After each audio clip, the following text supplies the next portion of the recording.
딱 한 입만 드셔보세요. 지금 아무도 없어요.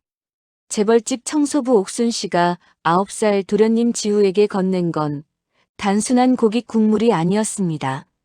그건 아이를 굶기다시피 하며 괴롭히던 사모님 최유라의 가짜 사랑을 끝장내는 시원한 한방이자 35년 전 도둑 누명을 쓰고 머리채 잡혀 쫓겨났던 한 여자의 피눈물 나는 복수의 시작이었죠. 아무도 몰랐습니다. 이 따뜻한 국물 한 숟가락이 35년 동안 꼭꼭 숨겨왔던 더러운 비밀을 다 들춰내고 대한민국 최고 부자라는 신율그룹을 발칵 뒤집어 놓을 줄은요. 바닥이나 닦던 제가 어떻게 그 대단한 사모님을 끌어내리고 억울함을 푸는지 그 기막힌 인생 이야기가 지금 시작됩니다. 오늘은 마음이 따뜻해지는 국물 요리 사연입니다. 자주 드시는 국물 요리 댓글로 남겨주시고 구독과 좋아요 부탁드립니다. 서러운 마음일라 여기 다 풀고 함께 나눠요 인생 이야기. 야, 한옥순. 거기 있는 거 다 안다.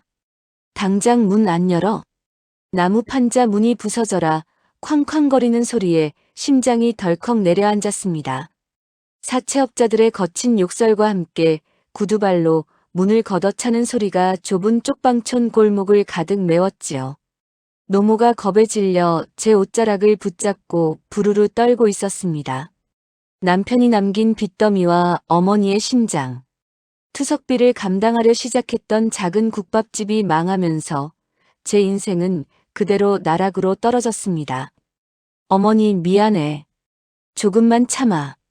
저는 어머니를 이불장에 밀어넣고는 창문 틈으로 몸을 날려 무작정 달렸습니다.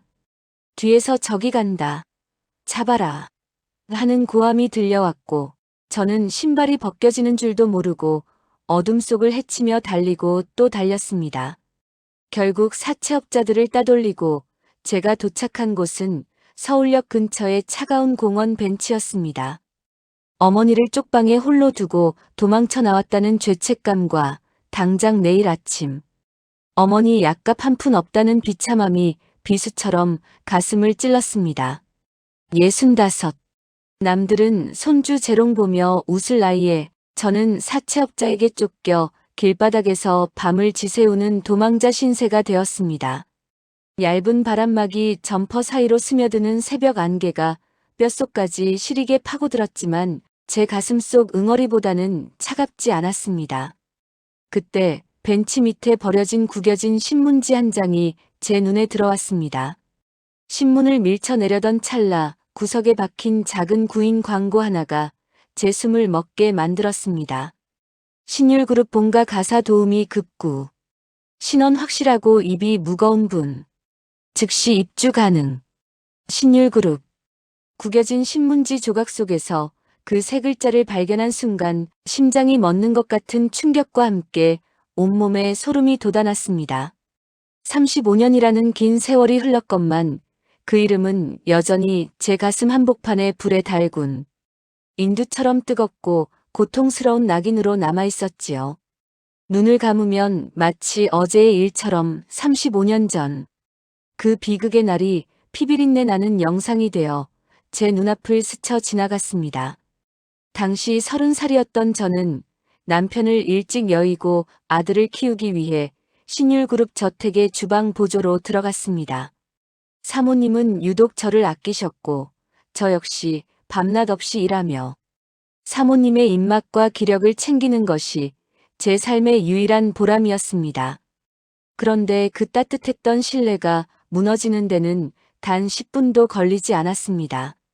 어느 비 오던 오후 거실에 모여있던 사람들 사이에서 날카로운 비명이 터져 나왔습니다.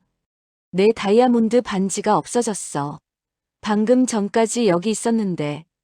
당시 안주인의 손님이었던 여자의 비명소리와 함께 보안 요원들이 들이닥쳐 주방 구석에 있던 제 작은 사물함을 거칠게 뒤엎었습니다.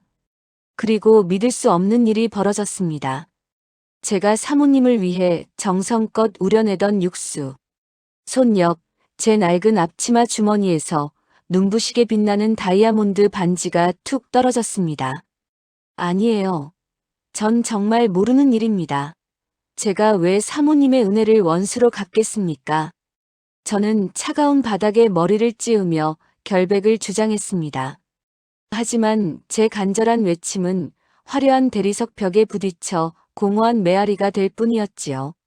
사모님은 충격에 휩싸여 방으로 들어가 버리셨고 거실 중앙에 서 있던 강 회장이 천천히 제게 다가왔습니다. 평소 인자해 보이던 그의 얼굴은 그날따라 굶주린 짐승처럼 살벌하게 일그러져 있었습니다. 이 천한 것들은 아무리 잘해줘도 그 비천한 손버릇을 못 고치는군. 강 회장은 제 대답을 듣기도 전에 제 머리채를 낚아채 바닥에 내동댕이 쳤습니다. 두피가 뜯겨나가는 고통보다 더 끔찍했던 건 한때 우러러보았던 주인의 멸시 가득한 눈빛이었습니다. 다시는 내 눈앞에 띄지 마라. 네 자식놈 목숨까지 부지하고 싶다면 말이야. 저는 머리채가 잡힌 채 대문 밖으로 끌려나갔고 차가운 빗속에 짐짝처럼 내던져졌습니다. 그날 이후 제 인생은 도둑년이라는 주홍글씨가 새겨진 채 끝없는 나락으로 떨어졌습니다. 35년 동안 단 한순간도 잊지 못했던 그 수치심과 억울함. 그런데 이제 그 지옥 같았던 성벽 안에서 주인을 찾는다고 합니다. 그래. 죽으러 가도 그 집으로 가야지. 내 잃어버린 35년의 세월을 돌려받으려면 그 대문을 다시 넘어야 해. 저는 부르르 떨리는 손으로 신문 조각을 움켜쥐었습니다. 35년 전의 어린 식모는 이제 없었습니다. 대신 가슴속에 천년의 한을 품은 65의 노파, 한정숙이 그 대문을 향해 천천히 발걸음을 옮기기 시작했습니다. 그래. 거기라면 사채업자들도 함부로 못 들어와. 거기가 내 마지막 무덤이다. 저는 결심했습니다. 어머니를 요양병원에 모실 돈을 마련하기 위해, 그리고 35년 전, 제 인생을 망가뜨린 그 집의 비밀을 다시 파헤치기 위해 제 발로 그 성벽 안으로 들어가기로 한 것입니다. 오전 10시, 한남동 언덕길 끝에 도착했을 때 제 모습은 처참했습니다. 무릎까지 내려온 다크서클과 푸석푸석한 머리칼, 그리고 시장통에서 산 10,000원짜리 바지. 제 옆에는 화려한 경력을 자랑하듯 명품 가방을 들고 단정하게 차려입은 젊은 여자들이 줄을 서 있었습니다. 어머, 저 할머니 좀 봐. 대기업 본가에 일하러 온 거 맞아? 여자들의 비아냥거리는 소리가 들렸지만 저는 눈을 감고 35년 전 이 집의 구조를 복기했습니다. 면접관으로 나온 저택의 집사장은 까다로운 눈빛으로 여자들을 훑어보았습니다. 젊은 여자들은 집사장의 고압적인 태도와 휴가 없음, 외부 연락 금지라는 조건에 혀를 내두르며 하나둘 포기하고 나갔지요. 마지막으로 남은 제 차례가 되었을 때 저는 집사장의 눈을 똑바로 쳐다보며 말했습니다. 저는 시키는 건 뭐든 하고 죽은 듯이 지내겠습니다. 집사장은 제 거칠고 굳은 살 박인 손을 한참이나 내려다보았습니다. 요즘 젊은 애들처럼 권리를 주장하지 않고 시키는 대로 묵묵히 꾸준 일을 해낼 소모품이 필요했던 그에게 제 절박함은 최고의 합격 요건이었던 셈입니다. 입 무겁고 손 빠른 게 최고지. 오늘부터 당장 짐 푸셔. 대신 사고 치면 그땐 국물도 없으니까. 그렇게 저는 35년 만에 다시 그 화려한 성벽 안으로 잠입하는 데 성공했습니다. 저택의 현관을 넘어서는 순간 대리석 바닥에 차가운 냉기가 발바닥을 타고 올라왔습니다. 35년 전 제가 매일 아침 무릎을 꿇고 닦았던 그 바닥이었습니다. 변한 것은 아무것도 없었습니다. 여전히 화려한 샹들리에와 값비싼 고가구들, 그리고 그 속에 흐르는 숨막히는 정적까지. 하지만 저는 청소 도구를 든 채 주방 쪽을 물끄러미 바라보았습니다. 호텔 총주방장 출신들이 장악하고 있는 그 거대한 주방은 예전보다 훨씬 더 범접할 수 없는 위엄을 뿜어내고 있었습니다. 제가 35년 전 주방 보조로 일하며 처음으로 칼을 잡았던 곳. 비록 지금은 걸레를 든 청소부 신세지만 제 손끝은 여전히 그곳의 온기를 기억하고 있었습니다. 복도를 닦으며 주변을 살피던 중 2층 계단 난간에서 한 아이와 눈이 마주쳤습니다. 강 회장의 하나뿐인 종손, 9살 지후 도련님이었습니다. 그런데 아이의 상태가 제 예상과는 너무나 달랐습니다. 비단옷을 입고 금수저를 물고 자랐을 아이가 마치 며칠을 굶은 유령처럼 창백한 얼굴로 저를 내려다보고 있었습니다. 도련님, 간식 먹을 시간이에요. 오늘은 특별히 엄선한 유기농 브로콜리 즙이랍니다. 안주인 최유라가 다가와 아이에게 초록색 액체가 담긴 잔을 내밀었습니다. 아이는 그 냄새만 맡아도 구역질이 나는지 얼굴을 찌푸렸지만 엄마의 서슬 퍼런 눈빛에 못 이겨 그것을 들이켰습니다. 옳지, 지후야. 넌 소화기관이 약하니까 고기나 기름진 건 절대 안 돼. 그건 독이야. 알겠니? 최유라의 목소리는 온화했지만 아이의 어깨를 꽉 쥐고 있는 그녀의 손가락 끝은 하얗게 질려 있었습니다. 아이를 건강하게 만든다는 핑계로 서서히 기력을 갉아먹고 있는 그 소름 끼치는 현장. 저는 걸레를 꽉 쥐었습니다. 저건 사랑이 아니라 아이의 영혼을 말려 죽이는 잔인한 말들이었습니다. 밤이 깊어지자 저택은 거대한 무덤처럼 가라앉았습니다. 창밖에는 가느다란 빗줄기가 대저택의 육중한 유리창을 소리 없이 두드리고 있었습니다. 자정이 넘은 시각, 저택 안은 짙은 정막에 잠겨 복도마다 켜진 희미한 비상등만이 유령처럼 일렁이고 있었지요. 저는 낮 동안의 고된 노동으로 쑤셔오는 무릎을 간신히 달래며 좁고 어두운 도우미 숙소의 침대 끝에 앉아 있었습니다. 한 달 정도의 생활비와 어머니의 약값만 벌고 나면 다시 집으로 돌아갈 생각이었습니다. 그러나 사채업자들의 그 끔찍한 목소리와 쪽방촌에 홀로 남겨진 어머니의 야윈, 얼굴이 번갈아 떠올라 도무지 잠을 이룰 수 없었습니다.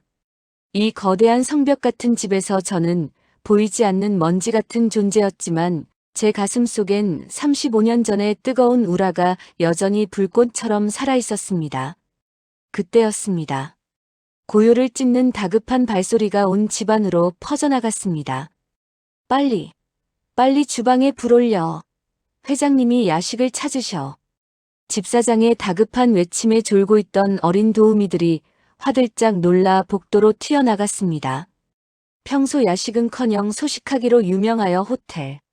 총 주방장들도 혀를 내두르던 강 회장이 갑자기 한밤중에 음식을 찾으신다는 것이었습니다. 속이 너무 허하다. 따뜻한 국물이라도 좀 내와라. 강 회장의 낮고 엄한 목소리가 거실을 가득 메웠고 집사장은 등줄기에 식은땀을 흘리며 주방으로 달려갔습니다. 하지만 운명의 장난이었을까요? 하필이면 그날 저택의 입주 총주방장이 모친상을 당해 자리를 비운 상태였습니다. 주방에 남아있던 젊은 당번 요리사들은 사색이 되어 서로의 눈치만 살피며 발을 동동 굴렀습니다. 어떡하지? 회장님 입맛이 보통 까다로우셔야지. 조금만 비려도 접시째 집어 던지시는 분인데 총주방장님 없이는 절대 안 돼. 괜히 나섰다가 불호령이라도 떨어지면 바로 해고야. 유명 요리 학교를 나왔다며 거드름을 피우던 젊은이들은 강 회장의 서슬, 퍼런 기세에 눌려 칼자루 하나 제대로 잡지 못하고 있었습니다.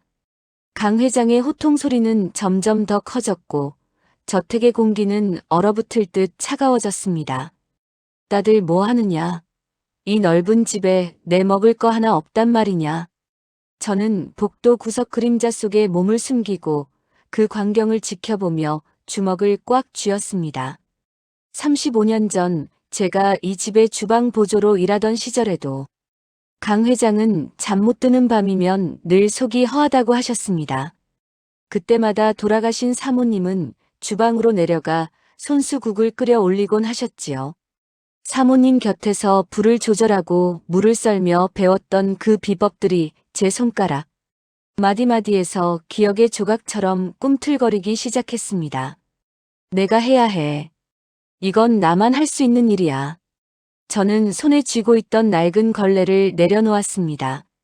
그리고 모두가 겁에 질려 뒷걸음질 치던 그 성역 같은 주방을 향해 천천히 발을 옮겼습니다. 이봐요, 할머니. 거긴 왜 들어가요? 당장 나오지 못해요. 젊은 요리사들이 기겁하며 저를 막아섰지만 저는 그들의 시선을 뚫고 당당히 가스레인지 앞에 섰습니다. 제 손에는 35년의 모진 세월이 담긴 거친 굳은 살과 사모님에게 전수받은 낡은 기억이 서려 있었습니다.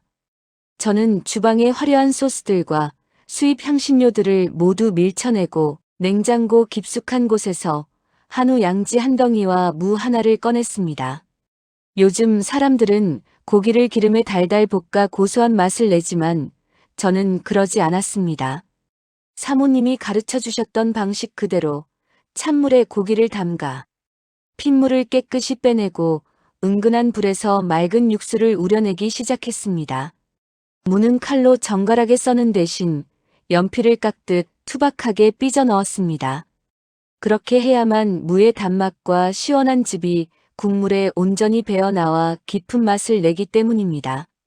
주방 가득 구수하고 맑은 냄새가 퍼져나가자 저를 비웃던 요리사들의 입이 서서히 다물어지기 시작했습니다. 칼질 소리 하나, 물 끓는 소리 하나에 제 온 신경을 집중했습니다. 그건 단순히 음식을 만드는 행위가 아니라 35년 전 억울하게 빼앗긴 제 자존심을 되찾는 신성한 의식과도 같았습니다. 자네, 정말 괜찮겠나? 회장님 성미 보통이 아니신 거 알지? 집사장이 걱정스러운 듯 다가와 물었지만 저는 대답 대신 맑은 소고기 묵국 한 그릇을 쟁반에 올렸습니다. 김이 모락모락 나는 그릇 속에는 35년의 한과 그리움이 투명하게 비치고 있었습니다. 저는 정성껏 쟁반을 들고 강 회장이 기다리는 거실로 향했습니다. 육중한 거실 문이 열리고 서리빨 같은 강 회장의 시선이 제 초라한 명찰에 꽂혔습니다. 청소부 아니냐? 자네가 감히 내 음식을 해왔단 말이냐? 강 회장의 목소리는 낮고 위협적이었지만 저는 흔들리지 않고 찻상 위에 쟁반을 내려놓았습니다. 따뜻할 때 드셔보십시오. 속이 확 풀리실 겁니다. 강 회장은 불만 가득한 표정으로 숟가락을 들었습니다. 그리고 국물을 한 입 떠먹는 순간 노인의 눈동자가 크게 흔들리기 시작했습니다. 달그락거리는 숟가락 소리가 적막한 거실에 유난히 크게 울려 퍼졌습니다. 강 회장은 숟가락을 든 채 그대로 멈춰 섰습니다. 그의 눈가에 고인 물기가 샹들리의 빛을 받아 번쩍였습니다. 이 맛은? 강 회장은 떨리는 목소리로 작게 중얼거렸습니다. 자네, 이 국을 어떻게 끓였나? 이토록 맑고 깊은 맛을 내는 사람은. 강 회장은 숟가락을 내려놓고 제 얼굴을 빤히 쳐다보았습니다. 35년 전 죽은 그의 아내만이 낼 수 있었던 세상에 단 하나뿐인 그 비법의 맛이었습니다. 정막이 흐르는 저택의 밤, 35년 만에 돌아온 그 맛이 강 회장의 굳게 닫힌 기억의 문을 거칠게 두드리고 있었습니다. 그때였습니다. 3층 방에서 배를 움켜쥐고 숨죽여 울던 지후. 도련님이 그 구수한 냄새에 홀린 듯 천천히 계단을 내려오고 있었습니다. 지우의 창백한 얼굴에 처음으로 희미한 생기가 도는 것을 보며 저는 직감했습니다. 한옥순의 진짜 전쟁은 이제 이 따뜻한 국물 한 그릇에서부터 다시 시작되고 있다는 것을요. 거실의 공기가 팽팽하게 긴장된 가운데 강 회장은 여전히 저를 뚫어지게 바라보고 있었습니다. 그의 눈빛에는 의구심과 경악, 그리고 형용할 수 없는 그리움이 뒤섞여 있었습니다. 이름이 무엇인가? 강 회장의 물음에 저는 잠시 숨을 멈추었습니다. 한옥순이라고 합니다, 회장님. 저는 고개를 숙이며 차분하게 대답했습니다.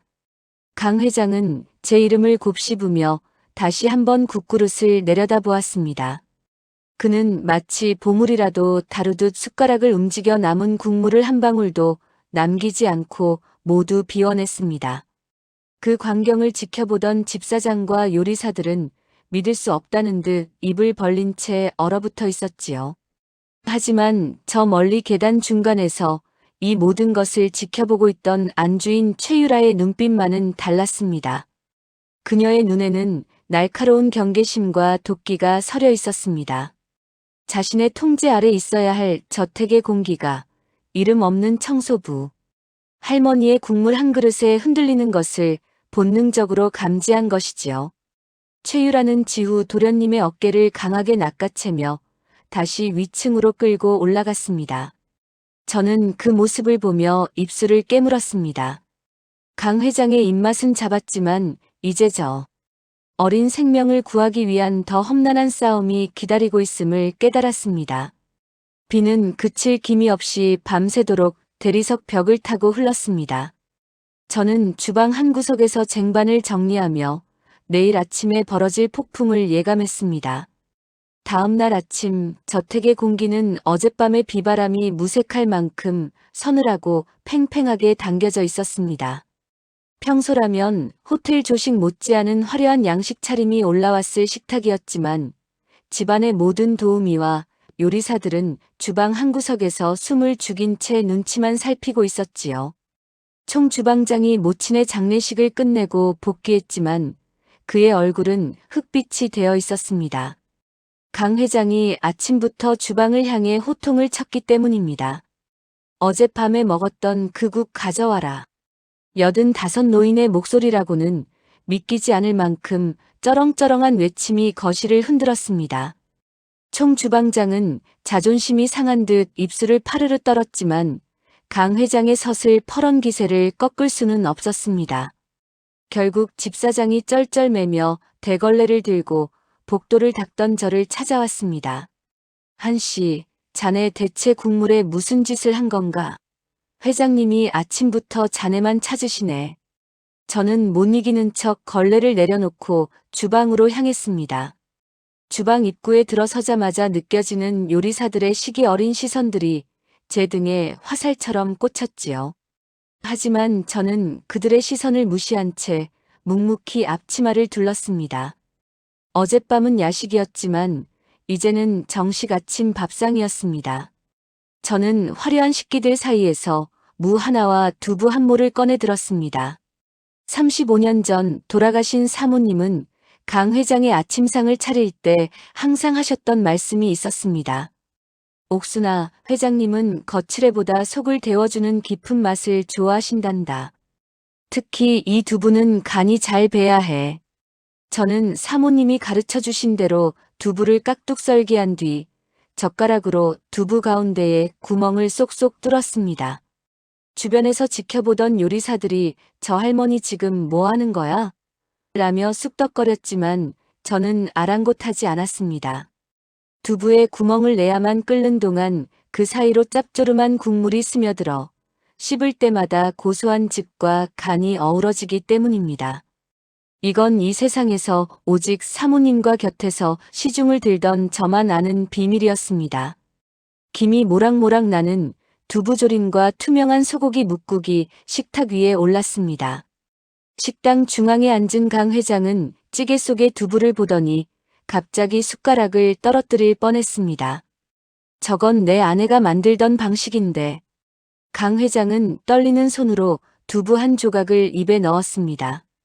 눈을 감고 맛을 음미하던 노인의 얼굴에 말로 다할 수 없는 그리움과 회한이 스쳐 지나갔습니다. 35년 전 보석 도둑이라는 누명을 쓰고 쫓겨났던 그 어린 식모가 백발이 되어 돌아와 아내의 맛을 재현하고 있다는 것을 그는 꿈에도 몰랐겠지요. 어찌 이 맛이 나는 거지. 죽은 아내가 돌아와 주방에 서 있는 것 같구나. 강 회장은 밥 한 그릇을 눈물 섞인 한숨과 함께 뚝딱 비워냈습니다.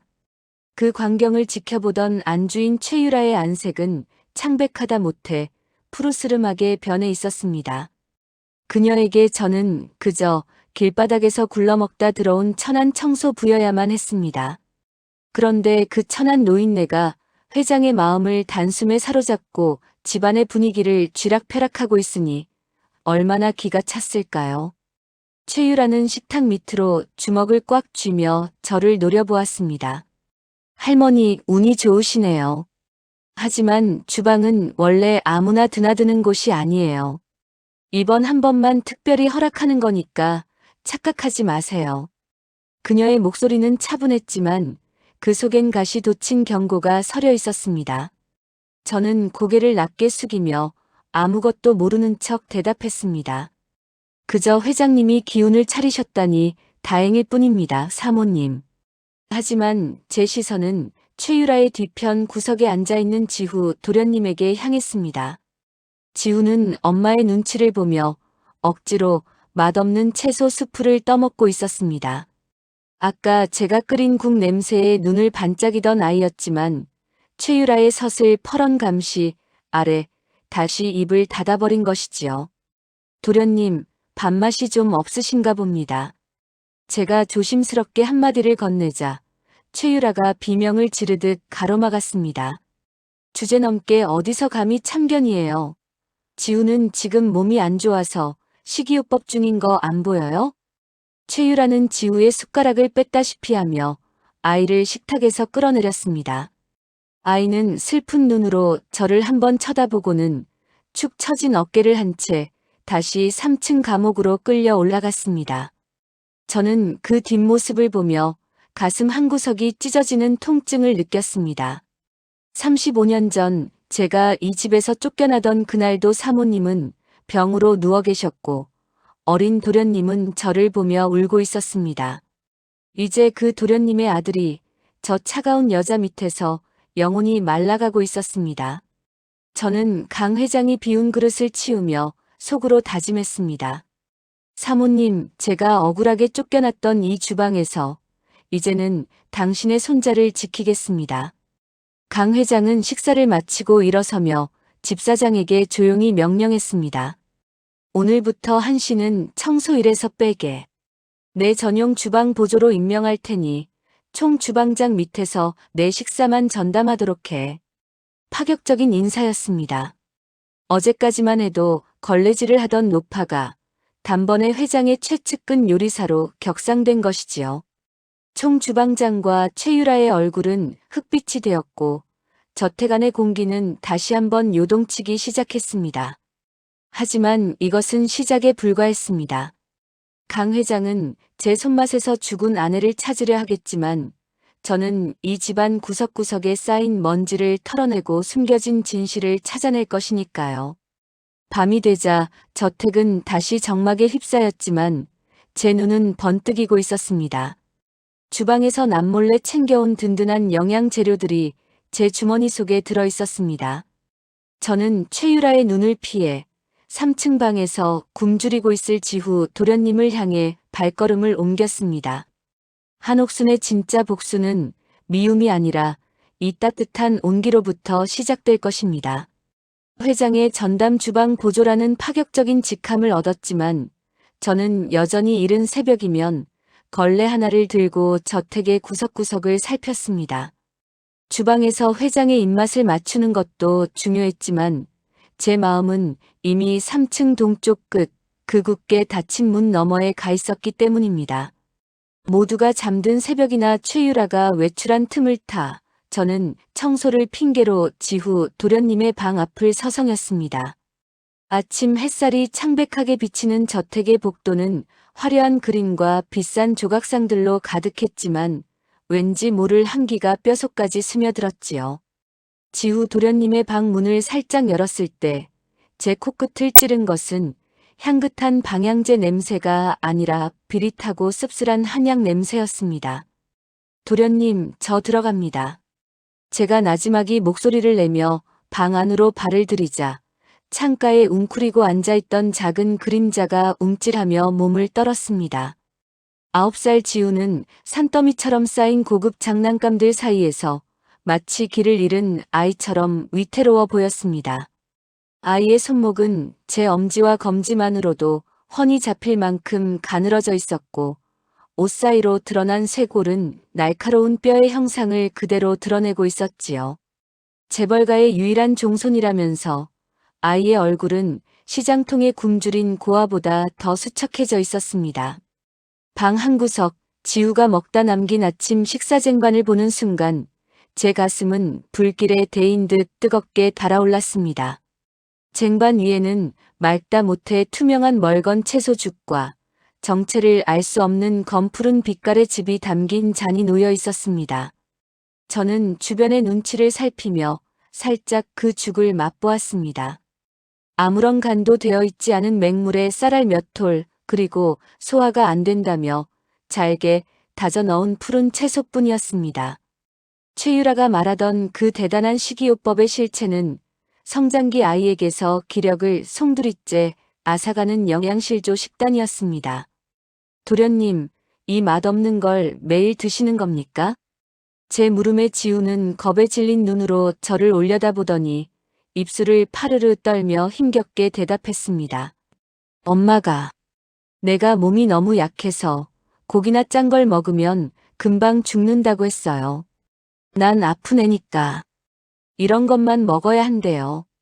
아이의 목소리는 힘이 없어 금방이라도 꺼질 듯한 촛불 같았습니다. 멀쩡한 아이에게 매일같이 너는 아픈 아이다, 너는 약하다라고 속삭이며 아이의 정신을 갉아먹고 있었던 것이지요.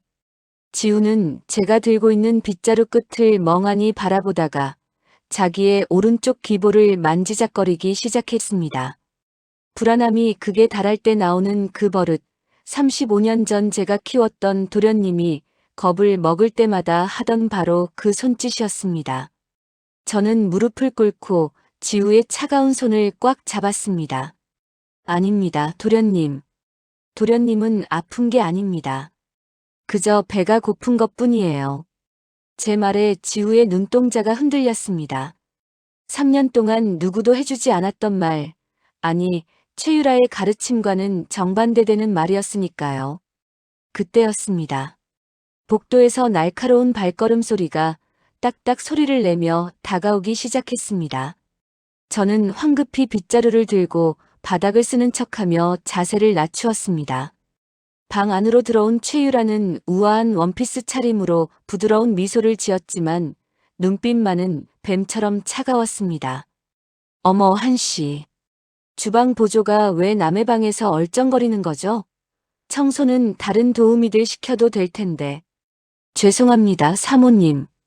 회장님 심부름으로 복도를 살피다 도련님 방이 지저분해 보여서 잠시 손을 좀 봤습니다. 저는 최대한 비굴하게 고개를 숙였습니다. 최유라는 지우의 식사 쟁반을 훑어보더니 만족스러운 듯 입꼬리를 올렸습니다. 그래요, 우리 지우가 엄마 말 듣고 잘 먹었네. 지우야, 이 즙도 다 마셔야지. 그래야 네 병이 나을 수 있어. 최유라는 지우의 목덜미를 쓰다듬는 척하며 그 씁쓸한 즙을 억지로 마시게 했습니다. 아이가 괴로워하며 캑캑거려도 그녀의 손길은 멈추지 않았습니다. 그것은 사랑이 아니라 서서히 아이의 영혼을 말려 죽이는 잔인한 도살자의 손길과도 같았습니다. 최유라가 방을 나서며 제게 낮게 속삭였습니다. 한씨, 자네가 회장님 눈에 들었다고 해서 이 집의 주인이라도 된 줄 아나 본데 분수를 지키세요. 3층 근처에서 한 번만 더 보이면 그땐 내 손에 죽을 줄 알아. 그녀의 등 뒤로 문이 쾅 닫혔습니다. 적막한 방 안에 홀로 남겨진 지우는 다시 창밖을 보며 제 귀를 만지기 시작했습니다. 저는 떨리는 주먹을 꽉 쥐고 창문에 비친 제 모습을 보았습니다. 사채업자에게 쫓기고 이름까지 숨긴 채 이 저택의 가장 낮은 곳에서 걸레를 든 여자. 하지만 지금 이 순간 제가 해야 할 일은 제 목숨을 부지하는 것이 아니었습니다. 저 어린 새가 창살 없는 감옥에서 완전히 죽어버리기 전에 따뜻한 밥 한 그릇으로 저 아이의 생기를 되찾아주는 것이었습니다. 저는 주방으로 내려가며 머릿속으로 수십 가지의 요리를 떠올렸습니다. 최유라의 삼엄한 감시를 뚫고 냄새나지 않으면서도 아이의 뼛속까지 영양을 채워줄 수 있는 비밀스러운 음식. 기다리거라, 지후야. 이 할미가 너를 반드시 살려내마. 한옥순의 진짜 전쟁은 이제 단순히 회장의 입맛을 잡는 것을 넘어 저 가여운 생명을 지키기 위한 위험한 도박으로 번지고 있었습니다. 비가 그친 밤하늘에는 차가운 달빛이 저택의 지붕을 비추고 있었고, 저는 어둠을 틈타 아무도 모르는 한밤의 특식을 준비하기 시작했습니다. 저택의 밤은 마치 거대한 짐승의 뱃속처럼 어둡고 고요했습니다. 복도마다 빨간 눈을 부릅뜬 채 감시를 멈추지 않는 CCTV 카메라들은 이름 없는 청소부인 저를 당장이라도 잡아삼킬 듯 위협적이었지요. 하지만 저는 가슴팍에 숨긴 작은 보온통의 온기를 느끼며 어둠이 가장 짙게 내린 새벽 2시를 기다렸습니다. 오늘 낮 주방 구석에서 남몰래 준비한 영양 닭죽이 식지 않기를 바라며 저는 신발을 벗어 손에 들고 맨발로 복도를 나섰습니다. 최유라가 심어놓은 감시의 눈길을 피하려면 35년 전 제가 청소하며 익혔던 저택의 사각지대를 이용하는 수밖에 없었습니다. 대리석 바닥에 차가운 냉기가 발바닥을 타고 온몸으로 퍼졌지만 3층 방에서 배를 움켜쥐고 있을 지후 도련님을 생각하면 발걸음을 멈출 수 없었지요. 저는 삐걱거리는 소리가 나는 마룻바닥을 피해 벽에 바짝 붙어 유령처럼 움직였습니다. 저는 환풍구 근처의 작은 틈을 통해 아이를 불러냈습니다. 도련님, 지후 도련님. 저한 씨입니다. 잠시 후 어둠 속에서 부스럭거리는 소리와 함께 창백한 얼굴의 지우가 고개를 내밀었습니다. 우리는 누구에게도 들키지 않도록 저택 뒤편 낡은 정원용 창고 뒤편의 후미진 구석으로 몸을 숨겼습니다. 비릿한 풀냄새와 흙먼지가 가득한 곳이었지만 그곳이야말로 이 화려한 지옥에서 유일하게 감시를 피할 수 있는 성역이었지요. 저는 품 안에서 소중하게 간직했던 보온통을 꺼내 뚜껑을 열었습니다. 구수한 닭고기 냄새와 찹쌀의 달콤한 향기가 새벽 공기를 타고 은은하게 퍼져나갔습니다. 지우는 그 냄새를 맡는 순간 겁에 질린 사슴처럼 뒷걸음질을 쳤습니다. 아줌마, 이거 고기 냄새예요. 엄마가 고기는 독이라고 했는데 나 이거 먹으면 죽는데요. 아이의 목소리는 공포로 가득 차 부르르 떨리고 있었습니다.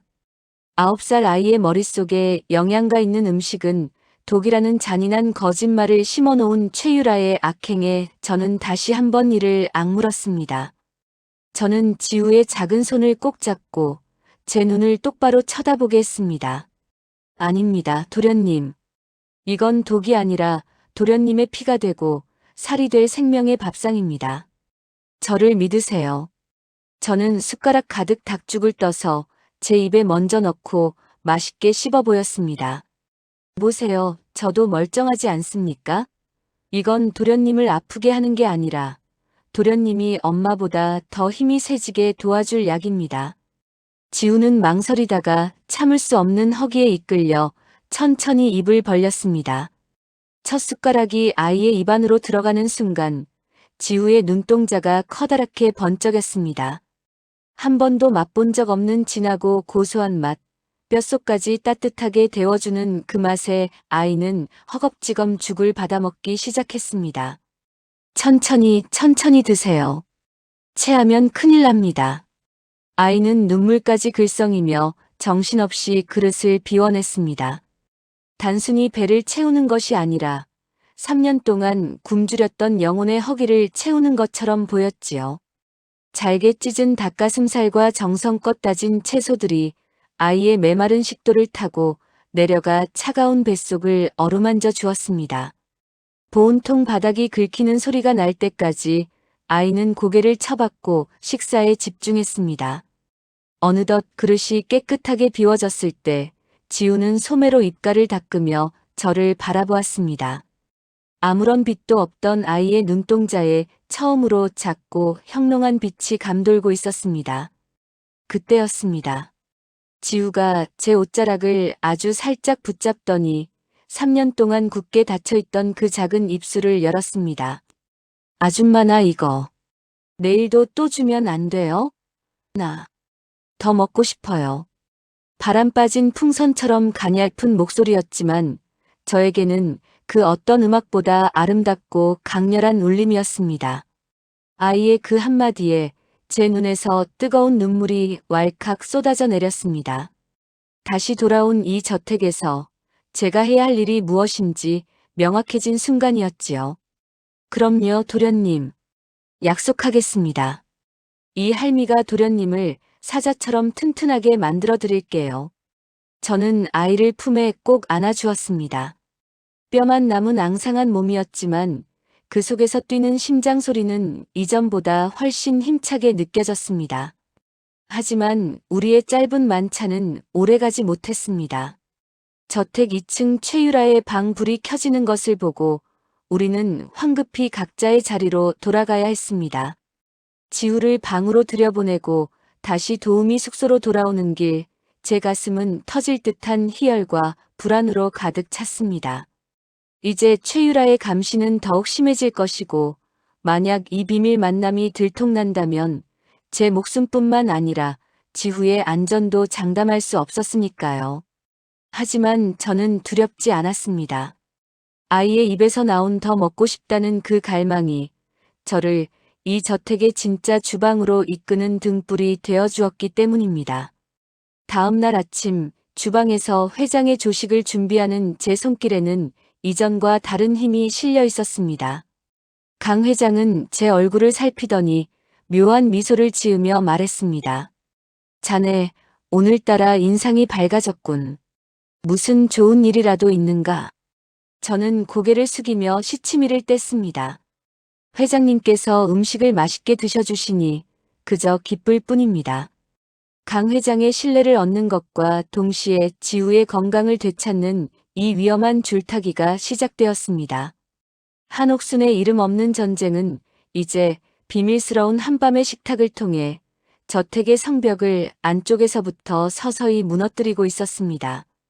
하지만 행복도 잠시 주방 너머에서 최유라의 서늘한 그림자가 저를 지켜보고 있음을 저는 아직 알지 못했습니다. 신율그룹 저택의 아침은 이제 더 이상 예전처럼 고요하지 않았습니다. 주방에서는 호텔 총주방장 출신들이 자존심을 구긴 채 청소부 출신인 저를 잔뜩 경계하는 눈초리로 노려보고 있었지요. 강 회장은 이제 제가 만든 정갈한 한식 상차림이 아니면 수저조차 들지 않았고 저택의 실세는 어느덧 주방에 이름 없는 할머니인 저에게로 쏠리고 있었습니다. 하지만 이 평화는 살얼음을 걷는 것처럼 위태로웠습니다. 무엇보다 안주인 최유라의 눈빛이 전보다 훨씬 날카롭고 집요해졌기 때문입니다. 그녀는 아침마다 지우의 안색을 살피며 제게 들리지 않는 경고를 보내고 있었습니다. 한 여사님, 요즘 우리 지우 안색이 참 좋아졌네요. 채소즙만 마시는데도 참 신기한 일이에요. 최유라는 지우의 통통해진 볼을 꼬집듯 만지며 제게 비릿한 미소를 지어 보였습니다. 그녀의 손길이 지우의 살결에 닿을 때마다 아이는 겁먹은 표정으로 제 눈치를 살폈지요. 저는 아무것도 모르는 척 묵묵히 행주로 식탁을 닦으며 대답했습니다.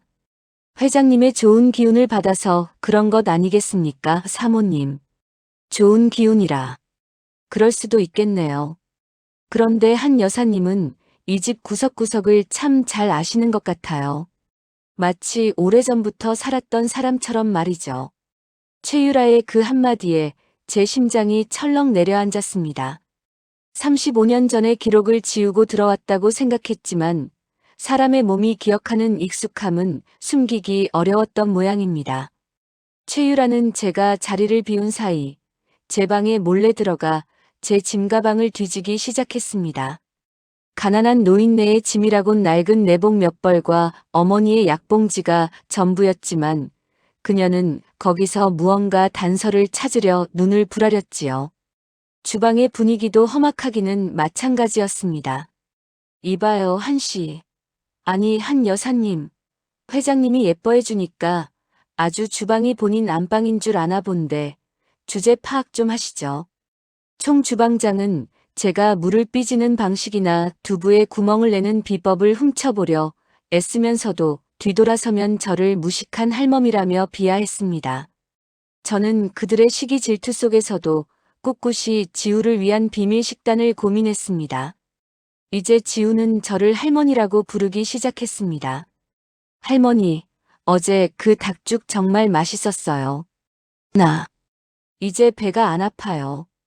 밤늦게 창고 뒤에서 만난 지우가 제 손을 꼭 잡으며 속삭일 때마다 제 가슴 속 응어리는 눈 녹듯 사라졌습니다. 하지만 꼬리가 길면 밟히는 법이었습니다. 최유라는 지우의 방에서 제가 몰래 넣어준 고기 반찬의 흔적을 발견하고야 말았습니다.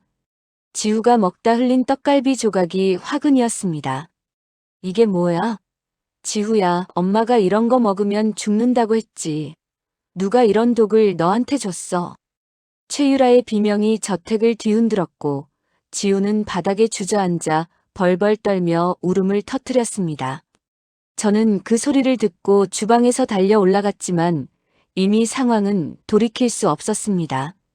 최유라는 그 떡갈비 조각을 제 얼굴 앞에 들이밀며 소리를 질렀습니다. 한 여사, 당신이지. 우리 지우 죽이려고 이런 쓰레기를 먹인 게 당신이지. 저는 차분하게 대답하려 애썼지만 최유라의 광기 어린 눈빛은 제 말을 들으려 하지 않았습니다. 거실의 공기는 당장이라도 터질 듯 팽팽하게 부풀어 올랐습니다. 바닥에 떨어진 떡갈비 조각이 마치 유죄 판결을 내린 증거물처럼 흉측하게 굴러다니고 있었지요. 최유라는 자신의 완벽했던 통제가 이름 없는 가사 도우미에 의해 무너졌다는 사실에 온몸을 부르르 떨고 있었습니다. 그녀의 잘 가꾸어진 긴 손톱이 소파 가죽을 신경질적으로 긁는 소리가 적막한 거실에 날카롭게 울려 퍼졌습니다. 당장 짐 싸서 나가세요. 당신같이 근본도 없는 노인네가 감히 내 집안 교육에 끼어들다니. 최유라의 목소리는 평소의 우아함을 잃고 쇳소리가 섞인 비명처럼 변해 있었습니다. 저는 차가운 대리석 바닥에 무릎을 꿇고 앉아 있었지만 제 시선은 결코 바닥으로 향하지 않았습니다. 오히려 고개를 들어 분노로 일그러진 최유라의 눈을 똑바로 응시했지요. 사모님, 제가 나가는 건 어렵지 않습니다. 하지만 저 어린 생명이 말라 죽어가는 걸 보고도 입을 닫는다면 그건 사람이 할 짓이 아닙니다. 제 말에 최유라가 손을 높이 치켜들었습니다. 그녀의 손바닥이 제 뺨을 후려치려는 찰나 강 회장의 묵직한 목소리가 거실을 제압했습니다. 그만두지 못할까? 이게 무슨 추태야?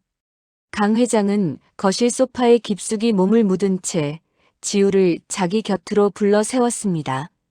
아이는 겁에 질려 어깨를 잔뜩 움츠린 채 제 눈치를 살피고 있었지요. 최유라는 억울하다는 듯 가슴을 치며 강 회장에게 다가갔습니다. 아버님, 지우는 태어날 때부터 장이 약하다고 의사 선생님이 누누이 말씀하셨어요. 고기를 먹으면 독소가 쌓여서 아이 머리가 나빠진다고요.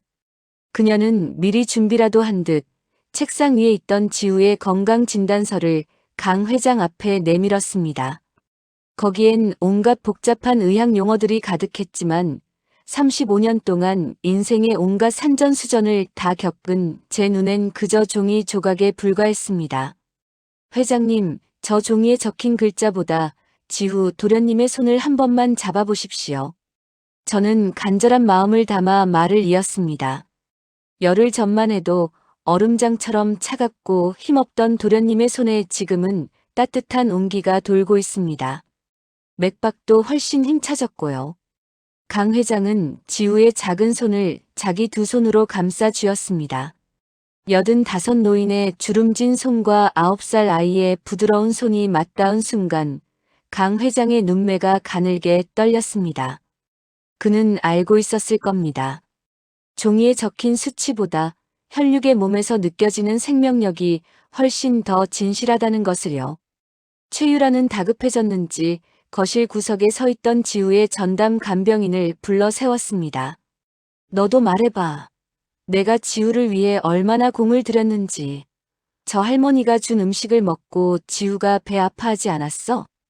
간병인은 최유라의 눈치를 보며 개미만 한 목소리로 대답했습니다. 그게 도련님이 새벽마다 화장실을 가시긴 했습니다만 아파서 그런 게 아니라 껍파 배탈이 난 거잖아. 아버님, 저 할머니가 우리 지우를 망치고 있어요. 최유라의 억지 주장에 저는 가슴 밑바닥에서 뜨거운 우라가 치밀어 올랐습니다. 아이가 먹은 것을 소화하고 배설하는 당연한 생리 현상조차 병으로 몰아가는 그녀의 잔인함에 치가 떨렸지요. 저는 이를 악물고 최유라를 향해 선포하듯 말했습니다. 사모님, 아이를 건강하게 만드는 건 화려한 약병이나 비싼 수입 채소가 아닙니다. 정성껏 끓인 국물 한 모금과 사랑이 담긴 밥상입니다. 당신이 뭘 안다고 떠들어. 식모 주제에. 최유라가 제 멱살이라도 잡을 듯 달려들었지만 강 회장의 지팡이가 바닥을 쾅 하고 내리쳤습니다. 그 소리에 거실 안의 모든 소란이 뚝 멈추었습니다. 유라, 너는 잠시 방으로 들어가 있거라. 지우 건강 문제는 내가 직접 확인하겠다. 강 회장의 명령은 절대적이었습니다. 최유라는 입술을 씹으며 저를 죽일 듯 노려보고는 지우를 놔두고 위층으로 올라갔습니다. 계단을 올라가는 그녀의 하이힐 소리가 마치 복수를 다짐하는 군화 소리처럼 무겁게 울렸지요.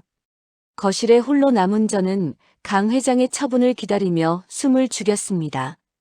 강 회장은 한참 동안 지우를 무릎에 앉히고 아이의 안색을 살피더니 제게 고개를 돌렸습니다. 한 여사, 자네가 지우에게 먹였다는 그 음식 내일 아침에도 똑같이 준비하게. 그의 목소리는 낮았지만 거기엔 저에 대한 믿음이 다시 실려 있었습니다. 그리고 지우의 식단에 대해서는 이제 자네가 점권을 가지게. 유라의 말은 내가 막아주마. 저는 감격에 겨워 눈물이 왈칵 쏟아질 뻔했습니다. 단순히 주방 보조가 아니라 이제 지우의 생명을 지키는 최후의 보루가 된 것이니까요.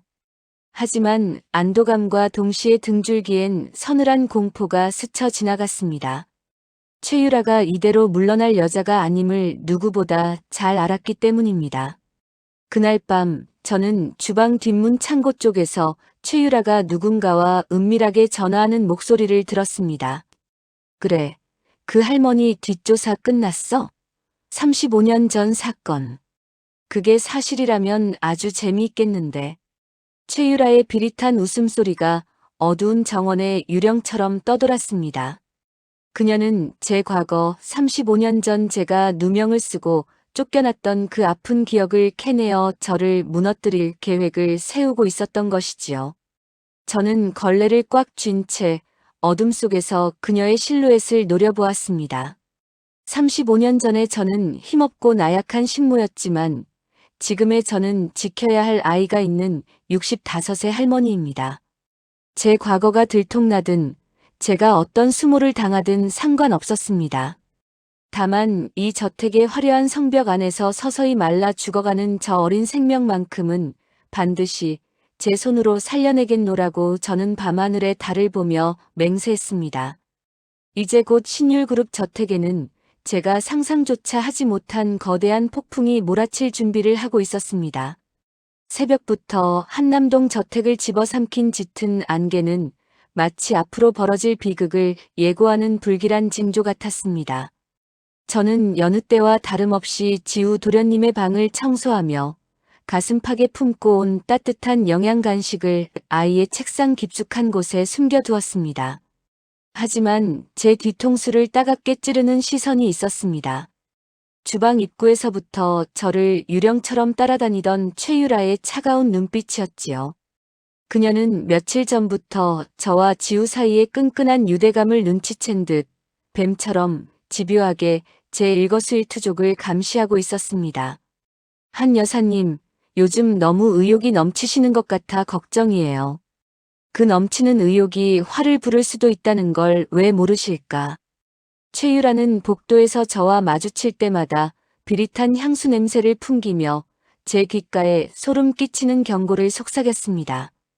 저는 아무 대답 없이 고개를 숙였지만 등줄기를 타고 흐르는 서늘한 한기는 감출 수가 없었습니다. 사건은 모두가 점심 식사를 준비하던 정오 무렵에 터져 나왔습니다. 아버님, 서재 금고가 열려 있어요. 어머님이 남기신 비치 비녀가 사라졌단 말이에요. 최유라의 날카로운 비명이 저택의 높은 천장을 때리고 거실로 쏟아져 내렸습니다. 평소 호수처럼 평온하던 저택은 순식간에 아수라장이 되었고 강 회장은 잠옷 차림으로 서재로 달려 나왔습니다. 비치 비녀는 돌아가신 사모님이 가장 아끼던 유품이었고 강 회장에게는 아내의 분신과도 같은 보물이었습니다. 이게 무슨 일이야? 외부 침입 흔적도 없는데 비녀가 스스로 발이라도 달렸단 말이야? 강 회장의 불호령에 집안의 모든 가사 도우미와 보안 요원들이 거실로 소집되었습니다. 저는 직감했습니다. 35년 전 그 지독했던 다이아몬드 반지 사건이 다시 한번 제 인생을 덮치려 한다는 것을요. 거실 한가운데 선 최유라는 억울하다는 듯 손수건으로 눈가를 찍어내며 강 회장의 다리에 매달렸습니다. 아버님, 이건 내부 소행이 분명해요. 우리 저택 사정을 속속들이 알고 금고 위치까지 훤히 아는 사람 말이에요. 그녀의 손가락은 정확히 저를 향했습니다.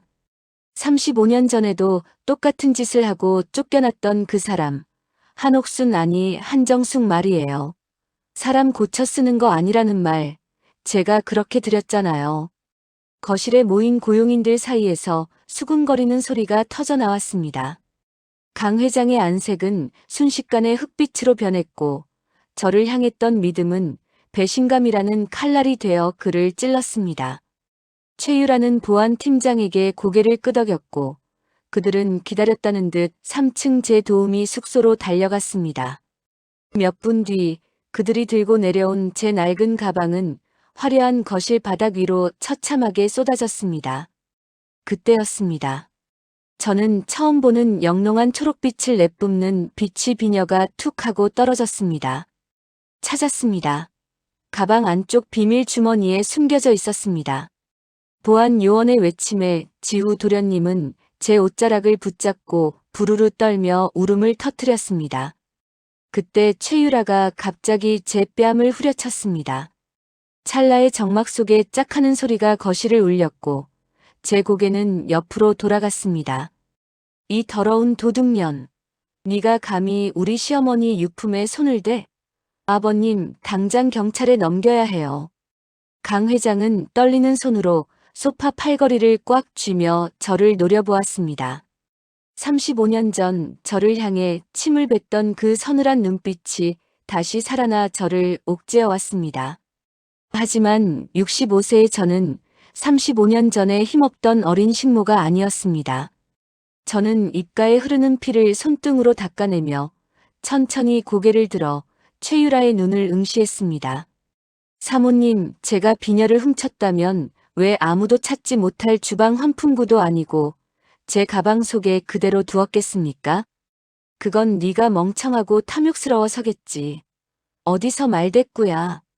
최유라가 다시 손을 올리려던 그때 저는 품 안에서 작고 검은 기계 하나를 꺼내 들었습니다.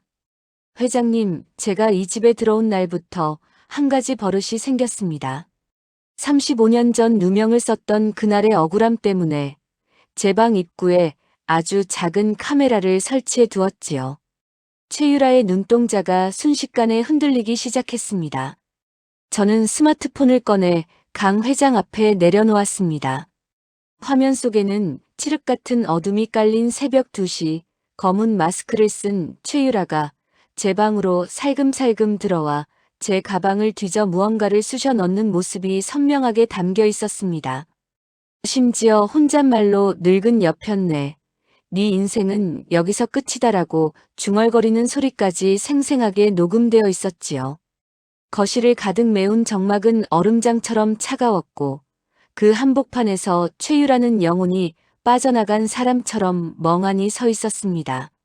화면 속에서 제 가방에 비녀를 쑤셔 넣던 자신의 추악한 모습이 반복될 때마다 그녀의 어깨가 미세하게 떨리고 있었지요. 하지만 최유라는 역시 독한 여자였습니다.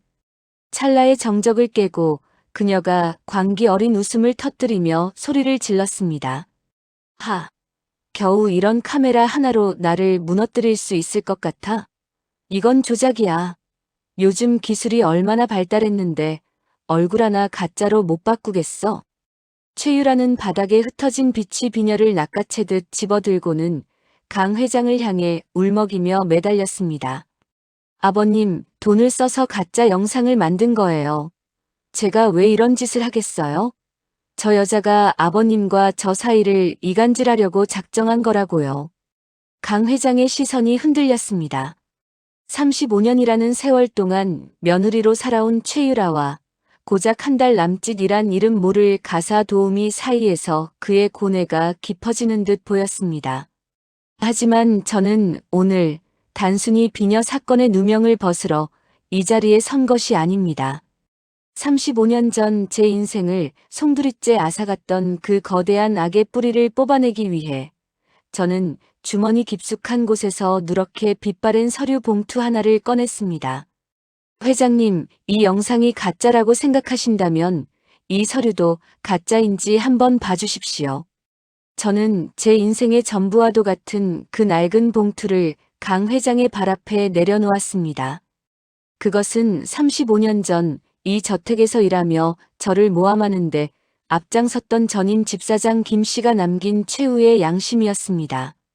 최유라의 얼굴에서 핏기가 썰물처럼 빠져나갔습니다. 그 서류는 5년 전 김 집사님이 세상을 떠나기 전에 저희 집 주소로 날아온 우편물입니다.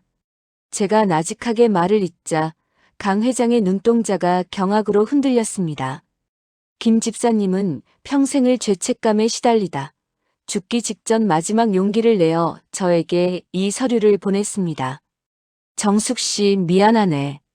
죽어서 사모님 뵐 면목이 없어 이걸 보내니 부디 제자리를 찾게라는 짧은 쪽지와 함께 말입니다.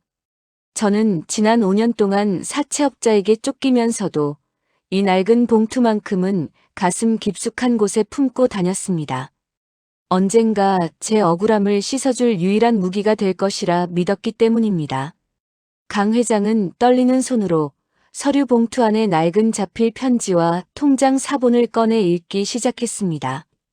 거기엔 35년 전 성실했던 주방 보조 정숙에게 누명을 씌워 내쫓으라고 사주한 인물의 이름이 명확히 적혀 있었지요. 박영숙 여사에게 500만 원을 받았음. 박 여사의 지시대로 정숙의 앞치마에 다이아몬드 반지를 몰래 숨김. 박영숙. 바로 현재 안주인 최유라의 친정어머니 이름이었습니다. 강 회장의 눈동자가 경악으로 물들었습니다. 35년 전 최유라의 어머니 박 여사는 강 회장의 첫째 부인과 친구 사이로 지내며 이 집안의 재산과 권력을 탐냈던 인물이었습니다. 병석에 누운 사모님을 대신해 집안의 실권을 쥐려 했던 박 여사에게 사모님의 수족이자 충복이었던 젊은 정숙은 반드시 제거해야 할 걸림돌이었습니다. 결국 박 여사는 정숙을 도둑으로 몰아내쫓는데 성공했고 그 후 20년이 지나 자신의 딸인 최유라를 강 회장의 며느리로 들여보내 이 집안을 완전히 장악하려 했던 것입니다. 이게 사실이냐? 유라, 네 애미가 35년 전부터 내 아내의 눈을 가리고 우리 집안을 우롱했단 말이냐. 강 회장의 목소리는 분노로 인해 갈라진 땅처럼 처참하게 흔들렸습니다. 35년 전 자신의 눈을 가리고 귀를 막아 가장 충직했던 사람을 개처럼 내치게 만들었던 거대한 음모가 이제야 전모를 드러낸 것입니다. 최유라는 비명을 지르며 바닥을 기어 제 발치를 붙잡으려 했습니다. 아니야. 저건 가짜야. 저 여자가 복수하려고 다 조작한 거라고요. 아버님, 저를 믿으세요. 하지만 진실의 파도는 여기서 멈추지 않았습니다. 저는 마지막으로 봉투 깊숙한 곳에서 작은 사진 한 장을 꺼내 강 회장에게 건넸습니다. 그것은 35년 전 억울하게 쫓겨나던 날 제가 미처 챙기지 못했던 사모님과의 마지막 추억이었습니다. 사진 속에서 젊은 사모님은 제 손을 잡고 환하게 웃고 있었고 그 옆에는 갓 돌을 지난 강 회장의 아들이 제 품에 안겨 있었습니다. 회장님, 저는 이 집안의 돈을 탐한 적이 없습니다. 다만 제가 젖을 먹여 키웠던 도련님, 그리고 그분의 아들인 지우를 지키고 싶었을 뿐입니다. 강 회장은 사진 속 제 젊은 모습을 한참이나 들여다보았습니다. 그의 눈에서 굵은 눈물방울이 뚝뚝 떨어져 대리석 바닥을 적셨습니다. 자신의 아내를 그토록 정성으로 보살폈던 그 아이가 38년 만에 돌아와 자신의 손자를 살리고 있었다는 사실에 그는 가슴을 쥐어뜯었습니다. 정수가, 내가 정말 죽을 죄를 지었구나. 내 눈이 멀어 너를 그런 지옥으로 몰아넣었어. 노인의 통곡이 적막한 저택 거실을 가득 메웠습니다. 그것은 35년의 한이 풀리는 소리이자 대를 이어 이 집안을 좀먹어온 최유라 가문의 성벽이 무너지는 소리였습니다. 지우 도련님은 제 뒤에 숨어 부르르 떨다가 처음으로 소리내어 울음을 터뜨렸습니다. 할머니 가지 마요. 나 할머니랑 같이 있을래. 엄마 무서워. 아이의 그 한마디가 최유라의 심장에 마지막 사형 선고를 내렸습니다. 최유라는 이제 도끼가 빠진 채 넋이 나간 표정으로 허공을 응시했습니다. 자신의 어머니부터 자신에게까지 이어진 35년의 거미줄이 이름 없는 노파의 진실한 조각에 산산조각 났음을 깨달은 것이지요. 강 회장은 지팡이를 짚고 간신히 몸을 일으켰습니다. 그의 눈빛은 다시 전성기 시절의 서리빨 같은 위엄을 되찾아 있었습니다. 보안팀장, 당장 경찰을 불러라. 최유라는 비명을 지르며 보안 요원들에게 끌려나갔고 그녀의 발소리는 비참하게 멀어져 갔습니다. 저는 바닥에 흩어진 제 낡은 짐들을 하나하나 챙겼습니다. 사채업자에게 쫓기던 도망자에서 이제는 35년의 억울함을 푼 승리자로 바로 서게 된 것입니다. 하지만 제 마음은 여전히 무거웠습니다. 상처 입은 저 어린 지우의 마음을 어떻게 치료해야 할지 걱정이 앞섰기 때문입니다. 저는 지우의 눈물을 닦아주며 낮게 속삭였습니다. 도련님, 이제부터는 할머니가 해주는 진짜 밥 먹고 쑥쑥 크기만 하면 돼요. 길고 긴 35년의 겨울이 지나고 마침내 신율그룹 저택에도 따뜻한 봄바람이 불어올 준비를 하고 있었습니다. 폭풍우가 핥히고 간 뒤에 한남동 저택은 이전에 본 적 없는 기적 같은 평온함 속에 잠겨 있었습니다. 저택을 짓누르던 그 차갑고 서늘한 공기는 온데간데 없고 열린 창틈으로 싱그러운 풀 내음과 눈부신 아침 햇살이 거실 바닥을 가만히 적시고 있었지요. 경찰차의 날카로운 사이렌 소리와 함께 최유라가 비참하게 끌려나간 뒤 저택의 고용인들은 모두 고개를 숙인 채 주방 한구석에서 저를 기다리고 있었습니다. 어제까지만 해도 걸레질을 하며 멸시를 당하던 청소부였던 저 한정숙은 이제 강 회장의 정식 발령을 받은 가사 매니저로서 그들 앞에 섰습니다. 저는 35년 전 제가 억울하게 쫓겨났던 그 자리에 다시 서서 저를 경계하던 요리사들과 도우미들을 천천히 둘러보았습니다. 다들 하던 일들 하세요. 이 집은 어제와 다를 바 없습니다. 다만 한 가지만은 명심해 주셨으면 합니다. 제 목소리는 나직했지만 그 안에는 35년의 인고를 견뎌온 단단한 힘이 실려 있었습니다. 사람 입으로 들어가는 음식에 장난치는 사람, 아이의 눈물을 보고도 자신의 안위를 위해 입을 닫는 사람은 이 집 문턱을 다시는 넘지 못할 것입니다. 호텔 총주방장 출신이라며 거드름을 피우던 이들도 이제는 제 서슬 퍼런 눈빛 앞에 아무 말 못하고 고개를 깊숙이 숙였습니다. 강 회장은 밤새 앓았던 기운을 겨우 털어내고 35년 만에 처음으로 주방 안까지 직접 걸어 들어오셨습니다. 그는 제 거친 손을 두 손으로 꼭 맞잡으며 떨리는 목소리로 다시 한번 진심 어린 사죄를 전했습니다. 내가 늦게나마 자네에게 지은 죄를 조금이라도 씻고 싶네. 자네 어머니는 이미 우리 그룹 병원의 최고급 VIP 병동으로 옮겨드렸으니 이제 약값 걱정은 일절 말게나. 사채업자에게 쫓기며 잠 못 들게 했던 그 지독한 가난의 굴레가 35년 만에 비로소 눈 녹듯 사라지는 순간이었습니다. 저는 눈시울이 뜨거워졌지만 지금 당장 해야 할 더 중요한 일이 있다는 것을 알고 있었지요. 저는 앞치마를 다시 한번 질끈 동여매고 35년 전 사모님과 함께 섰던 그 성역 같은 조리대 앞에 다시 섰습니다. 오늘은 호텔 요리사들의 화려하고 기름진 만찬이 아니라 오직 제 손맛과 진심으로만 채워진 진짜 밥상을 차릴 차례였습니다. 지우 도련님을 위해 가마솥에 햅쌀을 안치고 물을 삐져 넣어 시원하게 우려낸 맑은 소고기 묵국을 보글보글 끓였습니다. 그리고 강 회장이 그토록 그리워하던 두부의 구멍을 쏙쏙 뚫어 짭조름한 국물이 깊게 배게 만든 두부조림을 식탁 한가운데 놓았지요.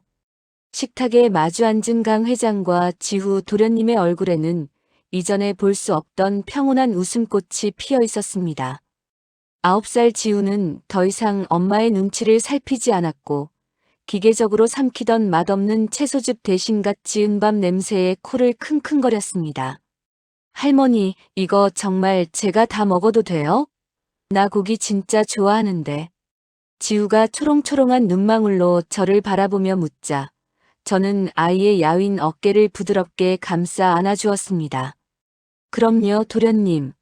할머니가 도련님 사자처럼 튼튼해지라고 고기랑 두부 듬뿍 넣었으니까 마음껏 드세요.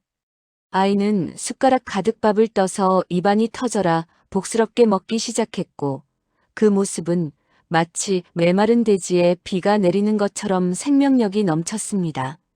그 광경을 지켜보던 강 회장의 눈가에는 다시 한번 뜨거운 눈물이 고여 뺨을 타고 흘러내렸습니다.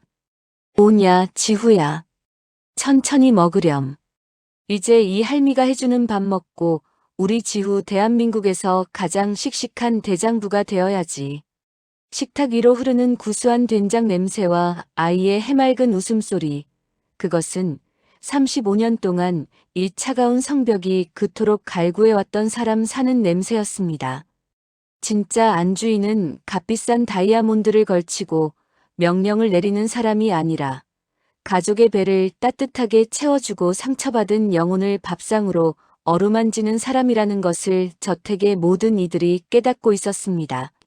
식사를 마친 뒤 저는 잠시 정원으로 나가 35년 전 제가 누명을 쓰고 눈물로 쫓겨났던 그 거대한 대문을 바라보았습니다.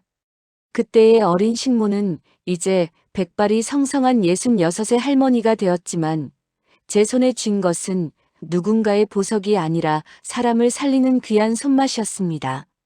저를 괴롭혔던 비정한 사채업자들도 대를 이어 저를 모함했던 악랄한 여인들도 이제는 제 인생에서 영원히 사라졌습니다. 저는 다시 주방으로 돌아가 내일 아침 지후 도련님에게 먹일 든든한 보양식을 준비하며 가스레인지 불을 켰습니다. 한정숙의 진짜 복수는 피를 흘리는 전쟁이 아니었습니다. 죽어가는 어린 생명을 살리고 굳어버린 노인의 마음을 녹여내는 따뜻한 국물 한 그릇이 세상에서 가장 강력한 승리였다는 것을 저는 이제 압니다. 한남동 저택의 창밖으로 붉은 노을이 아름답게 물들고 있었습니다. 이제 이곳은 사랑과 밥 냄새가 가득한 진짜 우리 집이 되었습니다.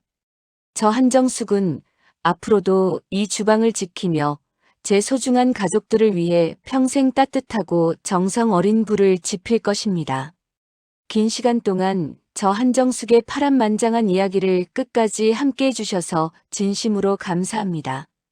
오늘 제 이야기가 고단한 삶의 무게를 견디고 계신 여러분의 마음에도 작은 위로와 희망이 되었기를 바랍니다.